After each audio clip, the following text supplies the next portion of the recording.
बाब त्या ठिकाणी आहे।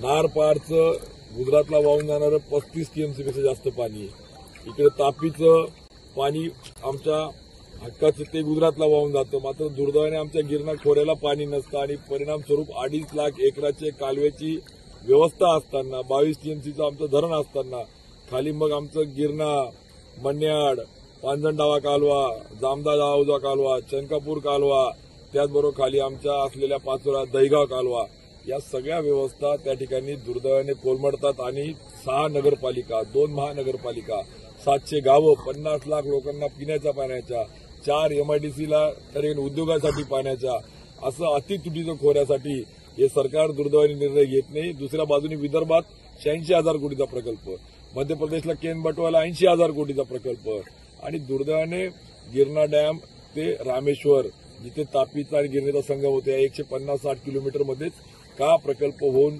अतितुटीच्या खोऱ्याला नारपारचं पाणी जोडलं जात नाही हा संताप गिरणा खोऱ्यातल्या शेतकऱ्यांच्या मध्ये आहे। आणि म्हणून आम्ही सांगितलंय की जोपर्यंत प्रशासकीय मान्यता कोणत्या योजनेतून तुम्ही द्याल बजेट ते पण आम्हाला हवंय, नुसतं आम्हाला तोंडाला पानं पुसणारे नकोय।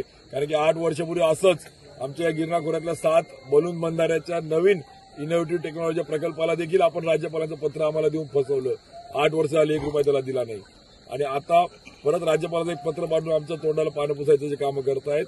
60 वर्ष आमच्या बापाने संयम ठेवला, मात्र आमची पिढी आता त्या ठिकाणी तुम्हाला शांत बसू देणार नाही आणि म्हणून नार पार द्या नाहीतर हद्दपार तुम्हाला करू आम्ही।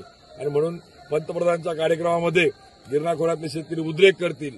आमची प्रामाणिक इच्छा आहे की पंतप्रधान हे एका पक्षाचे नाही ते राष्ट्राचे आहे, त्यांना कुठल्याही प्रकारचा त्रास त्या ठिकाणी दिला जाऊ नये।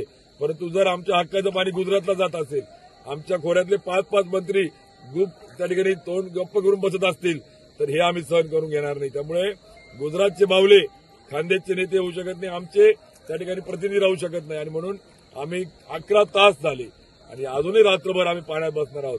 मात्र जर प्रशासनाने गांभीर्याने घेतलं नाही आणि आम्हाला वेळेस ठोस निर्णय दिला नाही तर पंतप्रधानांचा कार्यक्रम आम्ही त्या ठिकाणी पूर्णपणे या कार्यक्रमाचा आम्ही त्या ठिकाणी उद्रेक गिरणा खोऱ्यातल्या शेतकऱ्यांचा दिसेल याची पण खबरदारी प्रशासनाने आणि सरकारने घ्यावी।